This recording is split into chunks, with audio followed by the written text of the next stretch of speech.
Hello, welcome to JIBRIN Angle on Oweleke TV. Once again, today we are welcoming you to this show where we'll be discussing politics and law at the same time. And we cannot have a better guest to discuss this than Barrister Austin Manta, who you all, if you have been watching this program, it's not a new face. He's been a consistent guest here, and he's never disappointed. So he is the principal partner of AA Manta and Co. Today we shall be talking about EFCC, and everybody knows what has been going on since last week through this week about the shame, the dance of shame. I call it dance of shame between the EFCC and Yahaya Bello, the immediate past governor of Kogi State. So we shall be talking about that. And we shall also be talking about River State politics. Earlier this week, we had what happened. Fubara, the governor, and I think deployed someone, one of the cabinet member who is loyal to former Governor Wike. And instead of moving to that, the location of deployment, the man resigned. We shall be talking about that briefly. We shall also be talking about Bola Tinubu his move to reform the judiciary. That is going to be a very broad discussion, and I hope time permits us to actually do justice to this topic. And lastly, we shall also be talking about Bola Tinubu's penchant for appointing corrupt government officials. We all know what what FBI made a statement about Atiku Bagudu, and I think they tried to dissuade Bola Tinubu from appointing him to a cabinet position, and yet Bola Tinubu went ahead to appoint him as FBI actually a kind of released dossier how corrupt Bagudu was. I don't know if he still is, a sort of, especially during Abacha time, Sani Abacha regime. So these are the topics we shall be talking about, and with Barrister Austin Manta. Once again, welcome to this show called JIBRIN Angle. My name is JIBRIN, and we have Barrister Austin Manta. Barrister, thank you so much for joining us once again. Thank you very much. All right, let's go into that. Can we start with the EFCC Bello dance of shame? Now, before I need to say something before you take it up there and excuse me, give your legal opinion about the whole thing. Now, honestly, I actually refer to this incident, this case, this situation as dance of shame. Both sides are really dancing. In fact, the worst dancer of shame is the EFCC. EFCC, when I say EFCC, not as the institution, but EFCC from the boss's angle, who is the chairman of EFCC. What is that his name, sir? I don't forget his name, sir. I don't know that I'm surprised that a police officer, no, okay, he's a lawyer. That's the point. That's another problem. What do you expect from lawyers? Why, if this agency was originally designed to be manned by law enforcement officers, I don't know why a lawyer, there's nothing wrong there, but this is not the job of a lawyer. Honestly, this is the job when it comes to investigation. Police, law enforcement personnel are directly responsible for investigation, because this is what happens when you employ a lawyer, when you put in round square peg on a round hole, sort of, because you just go. I can't believe that an EFCC chairman will go all blazing in the media, for God's sake. He's so flippant. So I don't know what happened, what came over that man that he had to just go talking about this. I don't understand why a law enforcement officer is investigating a matter, yet he takes this whole matter to the public, to the media, and even give some back that like behind the scene or discreet things that are supposed to be discreet when it comes to investigation. I don't understand why you are investigating someone, yet you give the person a heads up that you are investigating him or her. It doesn't make sense to me. From like the FBI will when FBI is investigating you, you will never know. They will never give you any ample sign that they are investigating. They could be investigating you for years. All they do is probably track your calls, track your messages, track everything, but without your knowledge. A sort of nothing. Before before FBI confronts you with an arrest or an invitation in any form or shape, man, you are doomed. It means that they have gotten everything they need about you. And that is why the moment FBI is inviting or arresting someone, that person is just doomed because anyway, FBI of those days will not be now that they have been politicized. A sort of and that is the way law enforcement should be. Before you give a hint, before the culprit hears or finds out that he or she is being investigated, you must have finished everything. Otherwise, they will preempt you. And that's exactly what Yahaya Bello did. What do you expect? You gave this person sign, you already knew the person, you already told him that you are investigating him. And what do you expect him to do? Of course, he will definitely rush to court to protect his rights. Everybody, he has all the money to do that. If I were in his shoes, I would do the same thing. Sort of. So that is I don't get it. Now, after this thing again, you came on air and started talking about, I don't know, say nonsense about how you gave him preferential treatment because that was a very bad call. That man deserves to be fired or resign. Honestly, he's supposed to resign because he has not, and besides, he has been with the EFCC, even though not as the head, but he's been working with EFCC for a very long time. So he should know the modus operandi on how all these things operate. You don't just take your things, something you're supposed to adjudicate in the court, you just take it to the public court. That is just whatever. And the worst part is just the mentioning of the preferential treatment that he placed a call. What business do you have to place a call, a private call to a suspect and giving him preferential treatment? Even asking him that he will be taken through the back door, he will be interrogated in your office. What kind of country are we running, for God's sake? So honestly, it was just a shame, a very shameful behavior.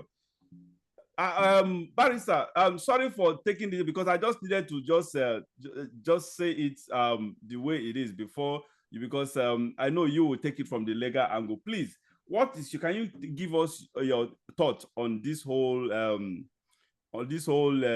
EFCC Yahaya Bello's issue?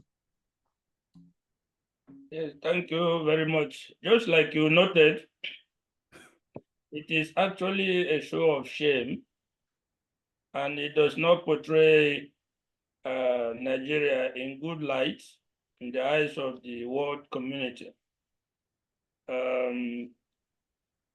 The problem of the EFCC and other security agencies in Nigeria is systemic. Before you know what they are and how they go about the issues, you have to go back to their formation. And I have always made the point that we always get it wrong in putting up structures. And that makes the foundation of those structures to be weak. And that affects those structures going forward. Now, if you remember, EFCC and ICPC was formed during the presidency of Obasanjo.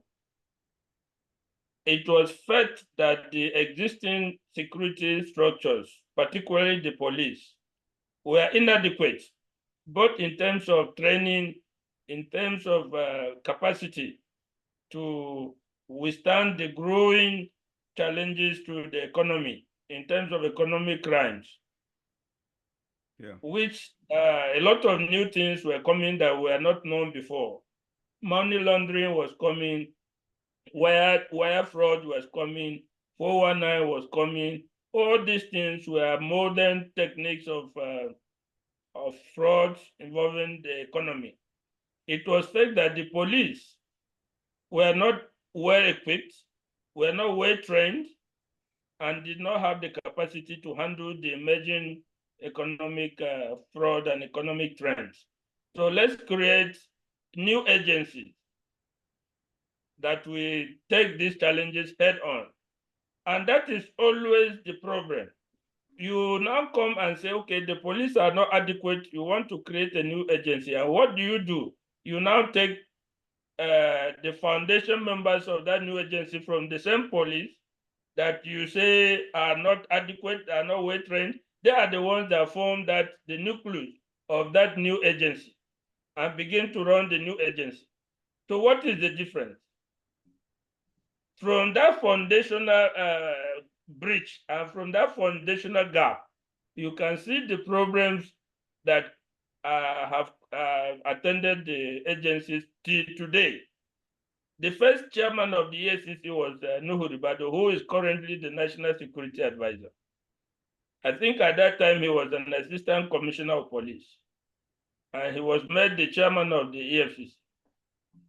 When he came in, he realized that the EFCC had no capacity, no proper training, no proper equipment to fight the kind of challenges that they were confronted with or had the mandate to do. So what did he do? He preferred the propaganda and threats. So there was a lot of propaganda that was going on. There was a lot of threats, intimidation, harassment to instill fear into the populace, into the alleged or prospective criminals that they were supposed to. But it literally remained at that level because the actual capacity to properly investigate and properly prosecute was not there. So if you cast your mind back to the time of Ribado, he made a lot of noise. He called every governor a corrupt man. Even Tinubu, he called him a very corrupt person. But he stopped at that because if you now go down, you will not see any tangible investigating material with which to go on. So that became the standard for the EFCC.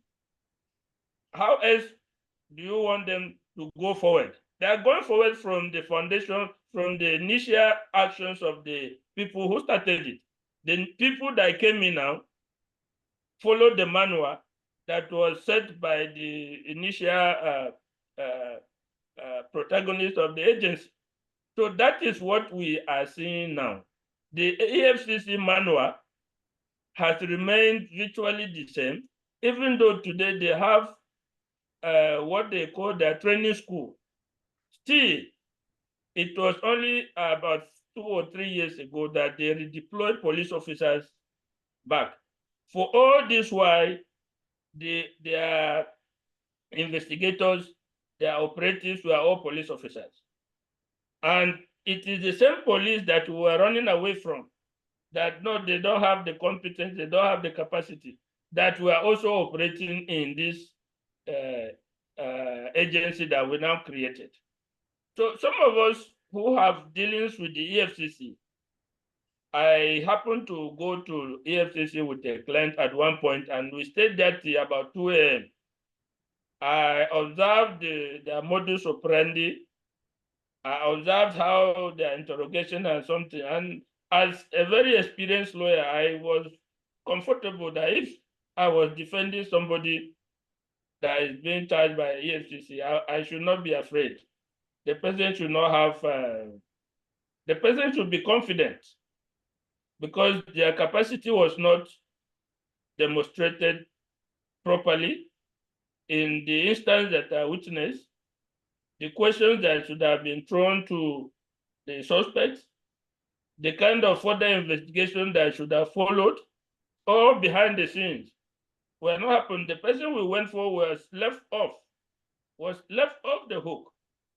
Whereas I, as a lawyer, when I was looking at it, I saw a huge gap, evidence that could have been further investigated and the man implicated.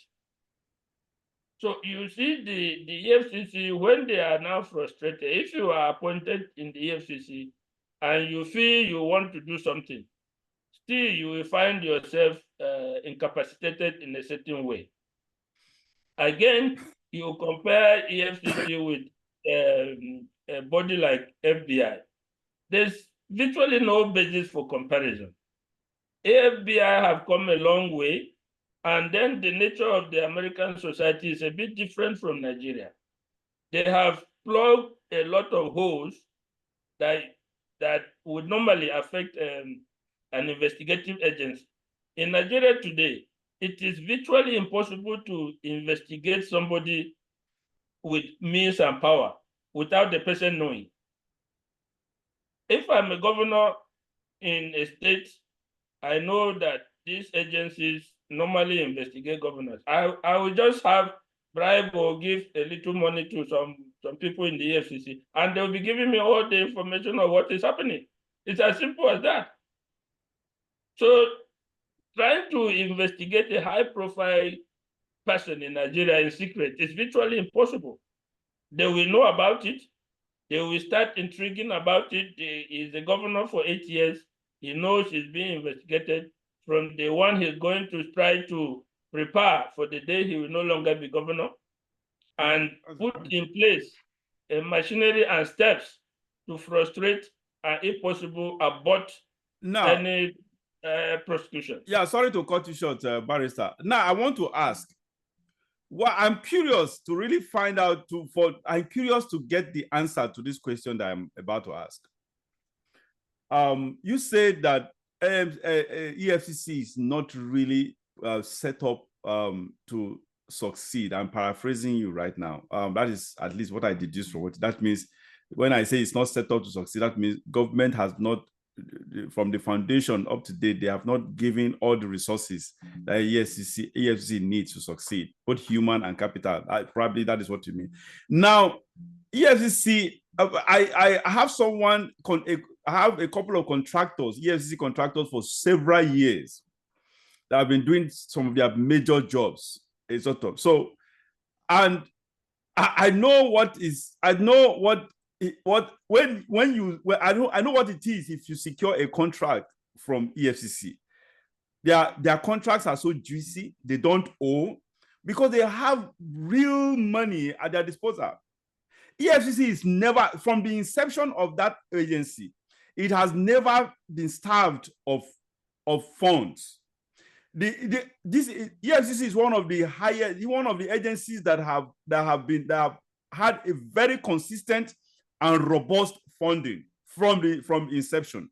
So now, what you say doesn't make sense to me, considering what I just said about this funding. They are really, they are sufficiently funded. They have money to throw around at the EFCC. So what could be the problem? Because everything borders around money when it comes to organization. If you want to be organized, if you want to whatever, everything borders, if you want to do the right thing, it borders funding. If you have the funding will get you everything you need. It will get you the manpower. It will get you all the tools, all the paraphernalia of investigation. Can you please give me the reason why EFCC cannot be top-notch, considering the funding that they are receiving from the government? Thank you very much. It would appear that you did not get me very well. What I said was, if you come to set up an agency on the basis that the existing agencies lack capacity and proper training, and then you fetch the people that will start the new agency from the former agency to start the new agency, you have not really approached the problem in the right way. If the police were inadequate, both in training and capacity, and this training and capacity is not all about money. You can throw money at the problem, but it will go to waste. There are other things, the training of the personnel, high quality training of the personnel, the equipment of the personnel. Even though this involves money, still the foundation, who are the people entrusted with doing this? The same police. I know how corrupt the police are. You are, number one, importing corruption from the police into the new agency. Number two, importing inefficiency, lack of training, and lack of capacity into the new agency as a foundation. What could have stopped them? What could have stopped them from inviting even retired or serving FBI agents, Scotland Yard members to come and start this agency and give it the kind of technical know-how, the training, and the organization that these organs are reputed for? The foundation of an agency is very important, because all the other people coming in follow what what he meets on the ground. If you are recruited in the police today, believe me, you may be a first-class graduate, you may be a first-class intelligent person, but you come and meet a system where they will tell you, look, this is how we have been doing this thing for the past 30 years. So you either follow through that or you become like a fish out of water. That's where I was driving at. EFCC has never lacked money. Apart from the domestic funding, they receive international funding from various governments abroad. They have what they call foreign donor account. So it is not as if they lack funding, but the foundation is not good. And then going forward, the recruitment is affected by the Nigerian factor. So you see, the problems are just the Nigerian problem. Yeah, but my point is excuse me. My point is this. Let me be frank with you. Yes, Nigerian police, our police is corrupt. Our police system is corrupt. Our police officials are corrupt. There's no doubt about that. And the thing is not limited to the police. It's all over. The corruption is well saturated in the entire Nigerian system. So the truth is, but however, it doesn't take away the fact that even in the police we have very intelligent people, human men and women, very smart, very brilliant, very intelligent, and that is why when we go on foreign missions, Nigerian police has always been rated as one of the best when they go out. So it only means that if the same personnel, the same manpower is deployed abroad, the same manpower that is deployed abroad does perfect job, comes back home and does a different. So it means that the problem is not the manpower you just mentioned. The problem is the system. So if the same human beings, the same officers go out and do perfect job, perform credibly, these same people come back and perform abysmally. That is just obviously it means that it is not the issue is not human. It's not a human problem. It is a system problem. So all those people we are talking about, even in the police, we see, even as corrupt as police is, the policemen are, men and women are, we still have we have intelligent officers who can do can carry out a world-class investigative job.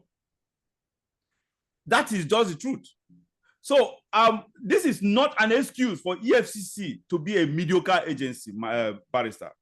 Just like you said, we have the money at their disposal. The problem is with the head.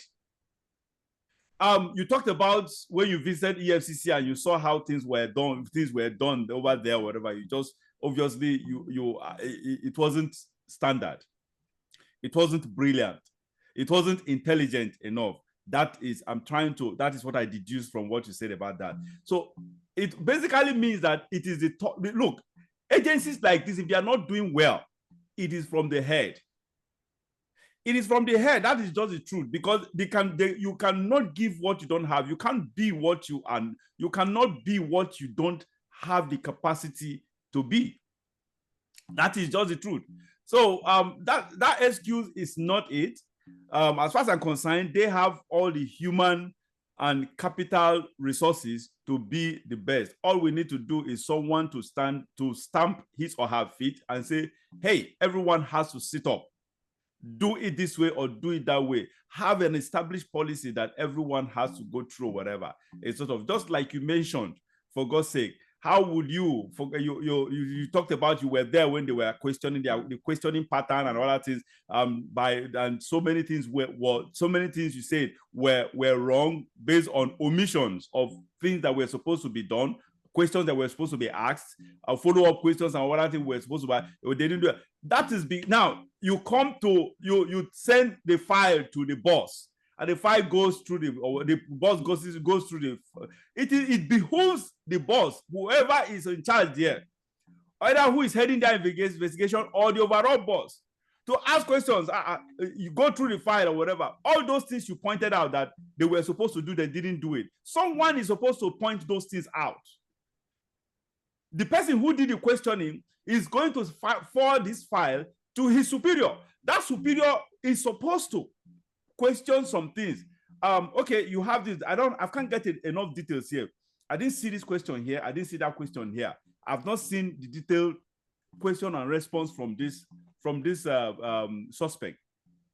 So the problem, honestly, the problem is not, if there is funding in anything, the right assured, everything with the right head, with the right boss, with the right overseer, you will have every other thing will fall in place, because it takes money to get all these things done. And that is just the truth. It is a system, barrister. Honestly, it is not human. We have the best. We have the best in every organization, in every institution in Nigeria, every agency in Nigeria. We have the best of the best. And that is why when we go abroad, we perform at the best. We are rated as one of the best. In some cases, the best. So it is not a human problem. We have systemic problem. It's a system problem. And so I think that is just it. I don't know if you have a thought to respond to what I just said.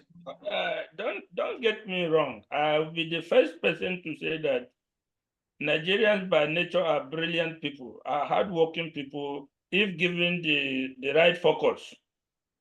In every institution, whether in the police, whether in the army, everywhere you see Nigerians are hardworking, they are intelligent, they are brilliant. The question of an organization performing at an optimum high-level issue is not just about one or two people being brilliant. Is let's put it this way. If you have 10% of an organization, or 10 people out of 100 that are very brilliant, they are committed, they are hardworking, but the rest are not, that organization will have a problem. What you need is a critical mass of that intelligent, hardworking people forming the nucleus, forming the overall,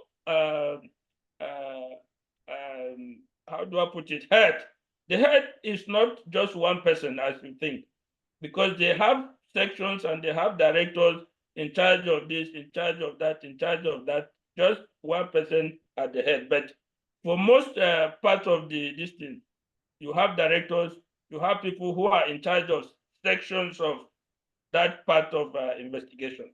So if we have critical mass of this intelligent people manning these places and acting with focus, unaffected by the Nigerian factor. That organization in Nigeria will perform excellently. It will rank the same way with any organization in the world. But then you come here, you find that, okay, they are very good people, hardworking, experienced, focused. But are they allowed by the system, by the Nigerian factor, to work or to showcase their brilliance and their talent and their hard work? That is another thing you have to look at. The frustration. The EFCC is just an investigating body. You are to investigate and prosecute. After that, you have done your job. The conviction and sentence of the person is another person's job. Let me give you an example of a governor, former governor of Abia State, Oweleke Television. After his tenure, he was tried. In fact, his trial went on for over 10 years. With all these delay tactics that accused defendants employ, the trial took place for almost 10 years. Then they reached the stage of judgment. It was adjourned for judgment. In the meantime, the judge who was to deliver the judgment was promoted to the Court of Appeal as a justice of the Court of Appeal. He nevertheless came back and wrote the judgment and convicted Oweleke Television and sentenced him to imprisonment. Now, that conviction was wrong because he was no longer a judge of the High Court, having been promoted to the Court of Appeal. And that took the matter all the way to Supreme Court. And Oweleke Television was set free. A new attempt to try him also failed because of what the doctrine we used to call double jeopardy. So the man has gone scot-free, even though if you look at the evidence of that trial, if you look at the factual basis, that man should have been in prison. Yeah. So the Nigerian situation is not entirely in the hands of the agency, the EFCC, or even the police. There are a lot of factors. EFCC have tried in some states to get facts. I remember in the time of George Akume, when he was governor of Benue State, EFCC operatives came to the state and went to some PAMSEC and directors to try to get files and memos on what they were investigating, and the governor was informed, and he drove there and chased them away. He drove there himself and chased them away, told the staff of the state government not to cooperate with the EFCC. So some of these things are there. It's a cumulative matter, not pointing to just one thing as an incident that makes them not to be a top-notch investigative body.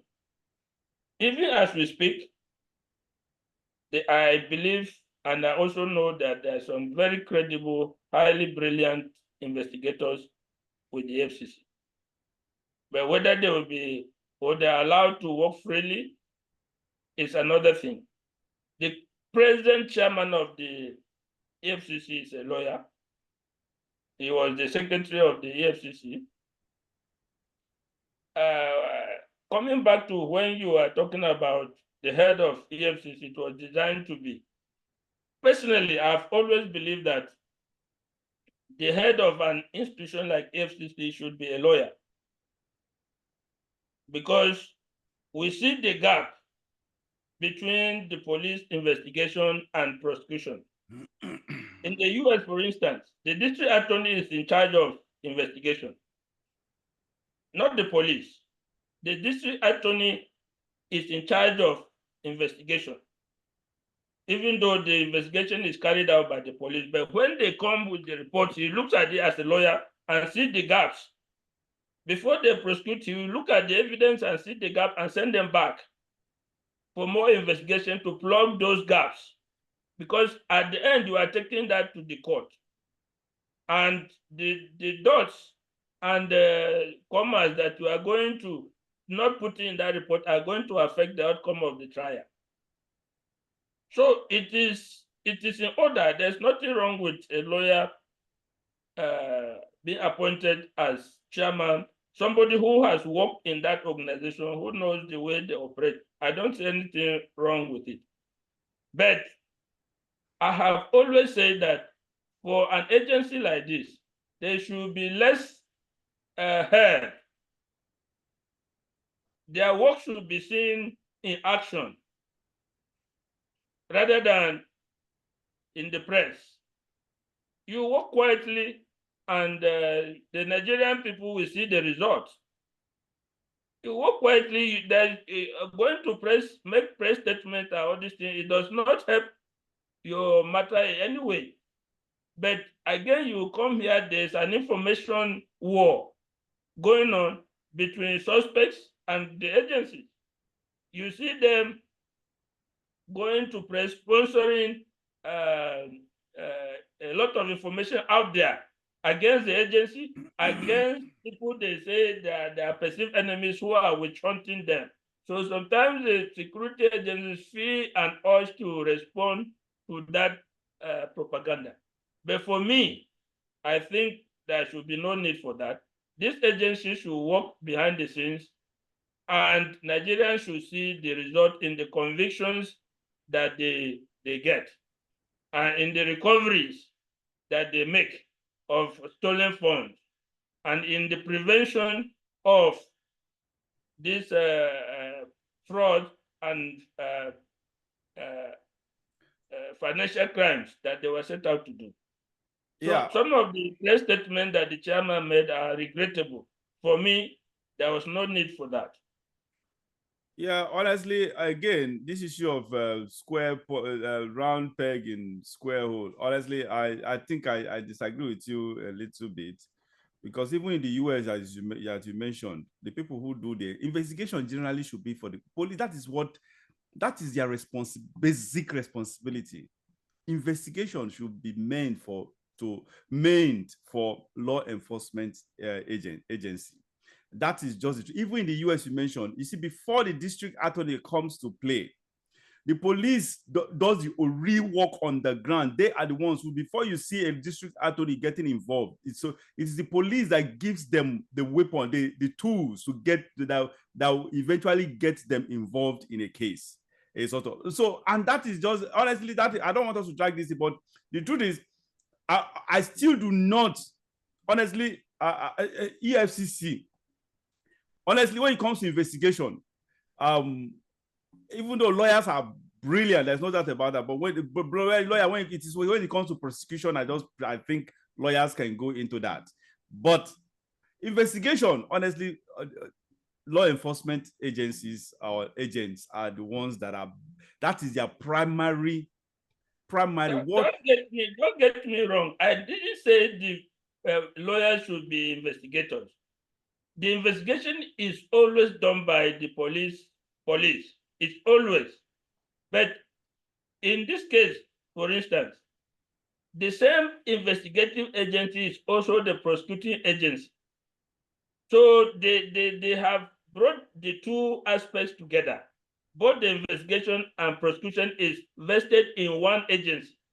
If, for instance, they are the police investigate and send the case file in the state, for instance, that's what they do.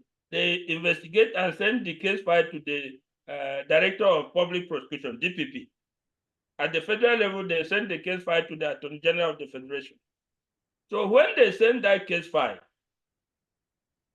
we have seen in practice that the synergy is not much. The DPP, that is Director of Public Prosecution, under the Office of the Attorney General, is limited to writing a report. The court is waiting. Let's hear from the DPP. So they will write a report. They will recommend prosecution. They will say, okay, there's no ground to prosecute. There's ground to prosecute. And they will now file charges. It is them, not the police. But the actual investigation and the report of the investigation is done by the police. Now, in the EFCC, the two have been combined together. They are not sending their report to anybody. The investigators are EFCC. The prosecutors are EFCC. So it comes down to who takes the decision to prosecute. That is the issue. Who takes the decision to prosecute? That decision should always be the decision of a lawyer or a person trained in law, looking at the evidence that has been gathered from the investigation. And before he takes that decision, he looks at it and he looks at what is required to be proven in the court. So if there are gaps there, he said, no, go back, do further investigation on this aspect. He's trying to bridge the gap in the report before he will now sanction the prosecution. All right. Thank you for that clarity. Now, on the other side, we've been talking about it. No, actually, EFCC has so much blame on this whole debacle. Honestly, that's why we've focused on them. It's like I said, the man just did so. He disgraced himself, disgraced the agency. But however, it doesn't take away the crime that is being investigated here. Yahaya Bello. I don't get it. That guy, I saw so many times. I know you lawyers, you always consider someone innocent until proven guilty. But me, I am a public court. I use public. I weigh things and assess things. I know the Nigerian factor. There is barely a governor who never looted. Barely, very few. Apart from the only one we have on record now is just Peter Obi, former governor of Anambra State. So that's the only one. Other than that, every other governor stole money. They stole money from the state treasury. But this of Bello, I don't get it. Why would someone pay school fees in advance? In the first place, this man wasn't a poor man before he became governor. Poor men, there's no history of a poor man because, okay, I don't know. None comes to my mind right now where you have someone who is a poor man or a woman excuse me, becoming a governor. I've had poor people becoming legislators. I understand that. Legislators and other area of elective positions, but not governorship. Governorship. Let me hold you there. Yes. I happen to know Yahaya Bello before he became governor. Okay. He may not have been a poor man, but he was certainly not a rich man by any standard. Oh, really? Yes, he came from Lagos to contest nomination for Kogi gubernatorial election. He lost woefully. It is the death of Prince Audu, who was winning the election. He was contesting, if you recall, they did the election, Prince Audu was leading, but he didn't get the required percentage. So they were going to go to a runoff with the PDP candidate. It was before the runoff could be staged that the prince died. And then a legal question now came. I remember that Tinubu was for putting the deputy of Audu, who is his right-hand man in Lagos, to be the candidate. The APC were faced with a legal problem. If we put him, because the law says that unless you come through a Congress, unless you come through a party primary, you cannot contest the election. So they were faced with that problem. If we nominate the deputy of Prince Audu, who did not contest in the primaries, we may have problems. That is how Yahaya Bello was brought in to contest. All right. So it's as if he brought his wealth. In fact, he scored 7,000 votes in the rerun election. I mean, in the rerun election. All the other votes were scored by Prince Audu, and they were added to him, and that is how he became governor. It's not as if he deployed a whole amount of money. Yeah, okay. All right. I think honestly, I had a different thought of that. I thought he was rich before he became governor, because I know what it takes to actually contest for governorship, even if you have a godfather, a sort of. So anyway, but that's just it. But however, why would someone pay? Yeah, being a governor for 8 years, you've looted all the funds. After looting everything, all the funds that he looted, eh, he still went ahead to pay his children's school fees in advance. You have looted billions of naira, yet that one you just didn't see that billions you looted to be to you didn't even see yourself paying your children's school fees from the billions you already looted. No, you after looting billions, you still went ahead to now especially loot extra billions.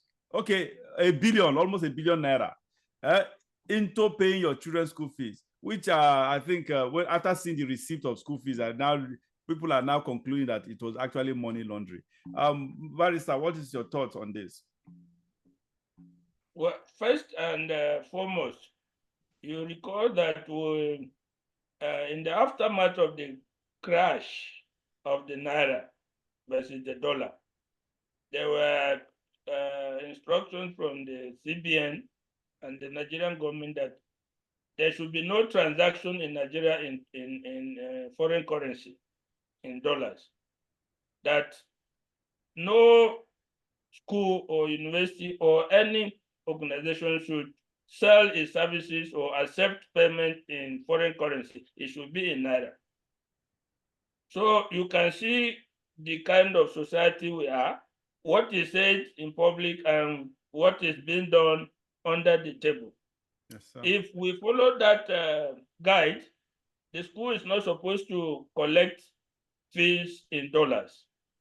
But here we are, they collected I think $800 and something thousand. 720 or thereabout. In school fees, which should be the number one offense. They're not supposed to do that. Whatever they want to collect, let it be domiciled in naira, in the currency of Nigeria. Why would you come to Nigeria and be charging Nigerians in foreign currency? That is number one. Number two, this is just an aspect of a matter that is not even part of what is being charged. He's being charged for about 80 point something billion dollars. Yeah. After about 80 point something Naira. Billion naira, which which the EFCC had been investigating even before he left office. He was aware of it, and he took steps to try to screen himself from prosecution, from arrest and prosecution. The word on the street is that he had been trying to escape from the country. What we hear is that he has been living in the government house in Kogi under the protection of the governor, who is his godson. We are even hearing strange stories that they created the office of the ex-governor in that state, the first time in Nigeria officially. Not only that, he had the full complement of his security officials that he had when he was governor. Wow. Headed by a DSP, a deputy superintendent of police. So the full complement of his security that he had with governor, he continued with them. And that is one of the reasons that prevented EFCC from arresting him when they went to his house in Abuja. Yeah, but the IG, sorry to cut you short. But the IG already gave instructions to withdraw all those police after the incident, after the fact. Okay. It's after all this happened and the outcry from the public that the IG belatedly gave instructions that the security details should be withdrawn. So should the IG wait until this kind of things happen and there's outcry? From the moment that this man left the governor, he was not entitled to those security except he applied, and they will not give him the kind of full complement of security that a sitting governor has. It's not supposed to. Maybe he could have 1 or 2 police officers based on approval from the IG. But this was not done. They allowed him to remain until this incident happened and there's public outcry. Only then did the IG now say, okay, I'm withdrawing all the security that is with him. This is not supposed to have been happening. But we are in Nigeria, we are a powerful person, we always get what he wants to get. It's not a difficult thing for a person like a former governor who has money to get a full complement of police to go about with him. All right. Anyway, that is, I don't know. This man, this EFCC man, just can you remind me his name again? I always forget his name. His name is Olukayode. Olukayode. Yes, exactly. That man just bungled everything. He just behaved like a child. And honestly. the way the things have stuck up now, Yahaya Bello got an order. Yes, the legal aspect, correct. Can you please? EFCC, yes, from arresting him. EFCC got an order to arrest him and prosecute him. So you see, we come back to the same Nigerian, the systemic problem the country has. Number one, how is it possible for a court to make an order to stop a statutory agency from carrying out its duties? It should not be done, particularly ex parte. In other words, a court should not make an order to stop the EFCC or the police from carrying out their duties. That should never be. Now, you can be arrested. The Constitution allows that as a derogation from your fundamental rights. There are fundamental rights in the Constitution, but there are exceptions where you are investigated or where you are arrested for the purpose of bringing you to a court. In that case, you cannot say that your fundamental rights have been violated. So why would the court make an order stopping an agency like the EFCC or the police from arresting a person for the purposes of presenting him to court? You know, there was a time I had a case so many years ago, about 20, 30, 25, 40, I can't remember how many years now, but it's been over 2 decades. I had a case then with the police, and I was expecting them to come arrest me. So I had a lawyer then, Barrister Garba. I think definitely you will know him. I don't even know where he is now. In fact, I told him, I've forgotten his last name, honestly. Is it no Garba is the I think that is his last name. It was in Kurumashiba? Not Kurumashi, it was in Tudunwada. Yes. So he too then was a senior lawyer then. But honestly, he just told me just what you said now. I told him because I wanted to pay for it. I told him, lawyer, a barrister, can you just go and stop these people from coming to arrest me? Go meet a judge, get an expert or whatever. He just told me, he said, JIBRIN, you can't do that. You can't stop the police from doing their job. That's exactly what he did. He said, you can't stop the police from doing their job. It's been done in Nigeria. If you remember the Peter Odili case, yes, when he was governor of River State, the Federal High Court gave a perpetual injunction restraining EFCC from arresting and prosecuting him. And that led to today, the man had never been prosecuted. So Nigeria is a strange place where things that are not supposed to happen. Yeah, I think we shall be talking about this in details on one of our topics. Unfortunately, we cannot treat this topic on this segment. We have to do it on the next segment of this show because this EFCC topic has taken too much of our time. Can you please, let's talk about this River State story briefly, because we have to end this segment and move to the others, the segment where we'll be talking about the judiciary actually. River State politics. Let's go to River State politics. I can see now that Fubara is beginning to, that man is, he seems to be, he looks gentle, and his behavior, his actions looks and feels gentle. But he seemed to be a courageous person. He seemed to be giving the fight seriously to Wike, and he seemed to be he seemed to be the winning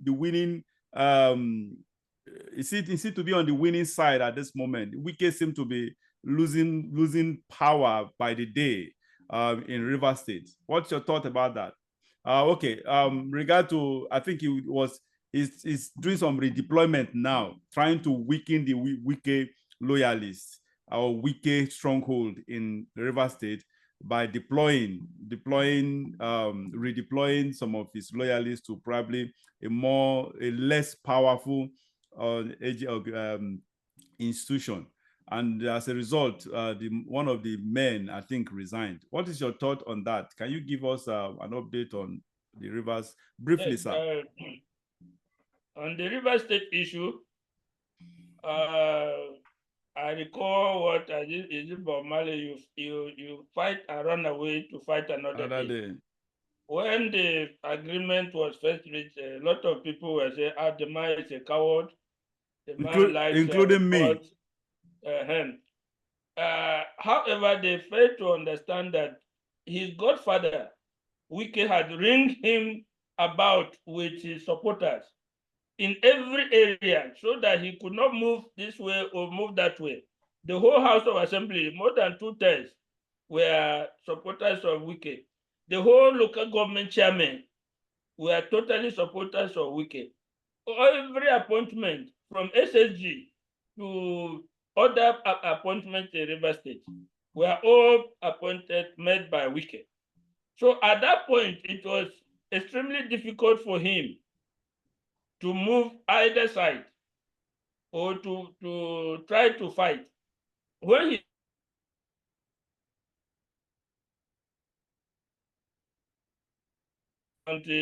Tinubu stepped in and brokered that agreement.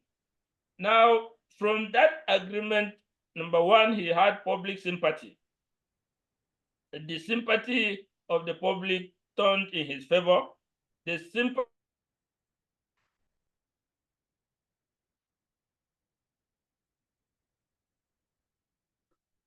we're beginning to have network issues. I use that goodwill that has been built up to start gradually uprooting Wike's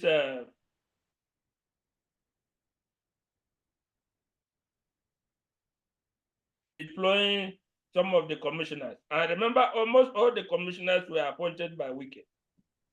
He redeployed the Attorney General, who is a senior advocate of Nigeria, who is a professor. He deployed him to special duties, office of special duties in the governor's office. So the man had to resign. He redeployed the commissioner of finance. He redeployed the commissioner of works, and he redeployed another. All of them key appointments in the government and 100% loyalists of Wike. He didn't remove them from office. He just redeployed them. He just wants to frustrate them out. And the message was clear. Yes. He removed them from the power centers of the government to less powerful. If you are a commissioner for special duties in the governor's office, believe me, you can be there for 4 years without doing anything. Unless the governor gives you a project, you don't have anything to do. So these are just taking them away from the centers of power like the Attorney General, who must be consulted on a whole range of things in governance, like the Commissioner of Finance, like the Commissioner of Works.